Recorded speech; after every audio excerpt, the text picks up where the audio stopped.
Rodzina by Karen Cushman, Chapter 8, Part 2. I put my hand over my own nose, walked to the edge of the platform, and stared at the empty tracks pointing west toward the mountains. Behind me I could hear the moaning of the train whistle. I turned toward the sound. The little black dot grew bigger and bigger as the clanging and tooting got louder and louder until, with a burst of sound and steam like a hot Chicago summer, the train pulled in. We boarded with everyone else and found seats in what Miss Doctor said was a third-class car. It seemed first class to me. Few orphans to tend, no jelly sandwiches, no sprott. Sammy and Joe sat together, and I sat behind them with Lacey. And behind us, Miss Doctor took a seat next to a lady in a red coat and a hat with cherries on it. The seats were only hard wooden benches, but Miss Doctor got us each a straw cushion for sitting and sleeping on. They were $2 each. Doctors, even lady doctors, must make a powerful lot of money, I thought. The Indians didn't enter the cars but stood on the landings between them. Maybe they liked the fresh air and didn't mind the almighty cold and wind. Whatever the reason, I was just as glad not to be too close. I didn't know what Indians were likely to do. I kept my stink face on a while just in case.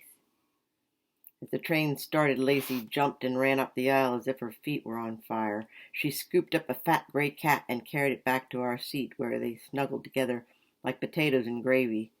The conductor coming by to check our tickets said with a wink that the cat was employed by the railroad to keep down the mice, he said. Does she have a name? Lacey asked. Just Cat, I reckon, the conductor answered her, and she's a he. Well, he's got to have a name. Ro, what should his name be? Well, let's see, he's so round and plump and soft, I said. I think you should call him Dumpling. What's dumpling? A dumpling is a fat ball of dough boiled and served with Mama's pork roast and sauerkraut, I said. A dumpling is the best thing in the world. Then he is Dumpling, Lacey said. I looked around the car at all the people going wester, since it seemed to me we were already in the west here in Wyoming territory. What were they looking for? And why did they think it was way out here? I turned around to ask Miss Doctor, but her eyes were closed. The lady sitting next to her was youngish and plumpish. Her face was as round and rosy as a china plate with flowers painted on it, and so jolly looking that I bet she smiled even while she slept. She was alone, but looked much too happy to be an orphan. Did you come all the way from Chicago like we did? I asked her. She shook her head no, and the cherries on her hat bobbled. From Omaha. Going to be a mail-order bride, and she laughed a great rumbly laugh. What is that? Can you order a bride from Mr. Montgomery Ward's catalog like you do pianos and stew pots? She laughed again and said it was almost that easy. I answered an advertisement in the Omaha Herald from a homesteader in this here Wasatch, Utah territory looking for a wife. We wrote a few letters back and forth, and here I am, going west. She smiled, and her eyes all but disappeared in the rosy folds of her face. I saw an ad like that in the Grand Island Railroad station. A man in Montana wanted a wife. But aren't you worried about marrying a stranger? I asked her. Don't you mind leaving your home and family and all? Got no family, she said. And home was a room in a boarding house with mildew on the wallpaper and the stink of cabbage in the halls. Didn't aim to spend the rest of my life in that room or up to my elbows in scummy water washing linen for rich ladies who didn't want to wash their own. So when I saw that advertisement, it was like God said, Merline, put down them buckets, dry your hands, and come out here to my country, where the air is clean, the sky is big and blue, and any dirty wash you do will be your own. What about him? Who? Him, I repeated. You know, the man who placed the advertisement. Oh, him. Name of Enoch Thompson. Sounds kind and lonely. Not too young anymore, but neither am I. I foresee we'll get on well enough. I get on with most people. Well, what if he doesn't want to marry you? What if he wants someone smaller or taller or older? I was trying to understand this whole mail-order bride business. She snorted. Men out there got to marry anything that gets off the train. What if you don't want to marry him? What if he's mean or ugly or a criminal hiding out from the law? Now, child, sometimes you got to trust and hope, not be saying what if all the time. Besides, if we don't suit each other, I won't stay. I got my assets, hands and feet, and a strong back, and at least I'll be out of that boarding house in Omaha. Miss Merline closed her eyes. And while I watched her, I thought about this mail-order husband of hers. Would he be tall and handsome, with a handlebar mustache and a horse and buggy, like the hero of a story? Could someone find all this out in advance so she wouldn't be stuck with a Mr. Clench? Or did she have to hope and trust and not say what if all the time, just like Miss Merline said? My eyes were still closed, but I asked her anyway, her eyes. Don't you mind that it's all so strange and unfamiliar here? People carry guns and live in dugouts, and there are Indians on the landings. I like strange and unfamiliar, she said, opening her eyes just a slit.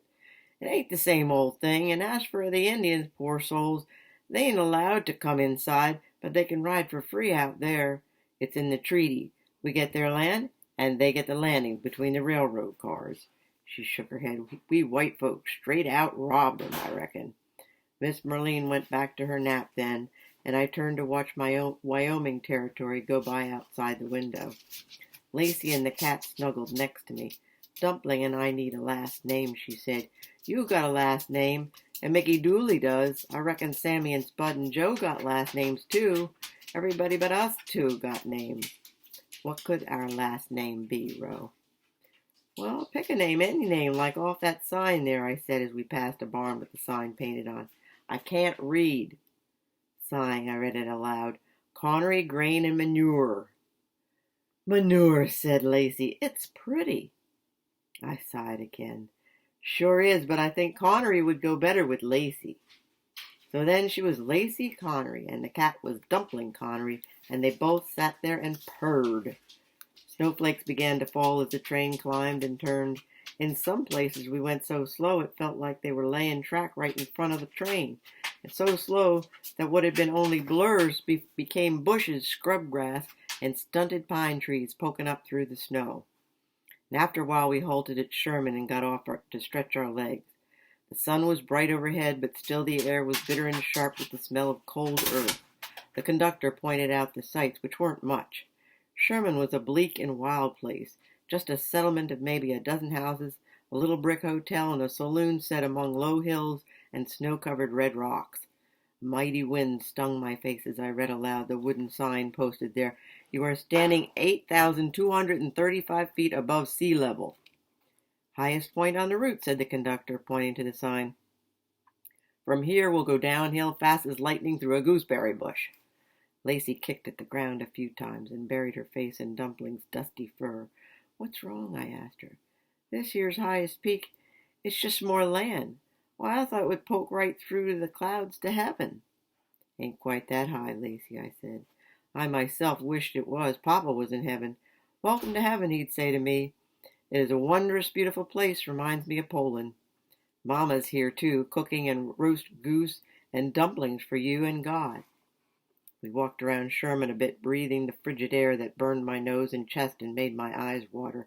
There was a cliff with people's names carved on it. If Hermie the knife was still here, I could borrow his knife and add my name. Rodzina Klara Jadwiga Anastasia Brodsky, an orphan going west, April 1881. And it would be there forever and ever. I stood there at the highest point on the railroad line and looked east and west, saying goodbye and hello. The West sure was different from Chicago, and I didn't know if it would suit me. I was already back in my seat when Miss Doctor boarded the train, followed by Lacey, Joe, Sammy, and the other passengers. She looked out of place in her black suit amidst all the horse blanket coats and gingham dresses, and the black suit wasn't crisp and sharp anymore, marked as it was with red jelly and gray fuzz and what looked mighty like tobacco juice. I was surprised she hadn't changed into clean clothes. Her face was so pale and unhappy that I found myself with a funny feeling, pity. I pitied Miss Doctor. You gotta be in real bad fix to admire a rat, and a pity Miss Doctor. She sat in the seat behind me. I turned. Miss Doctor?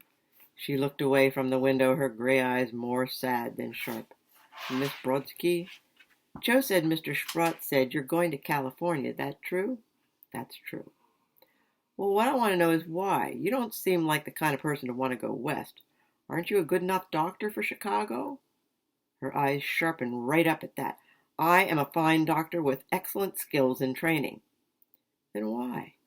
Because people in Chicago don't seem to take to a lady doctor, and I can't eat plans and dreams.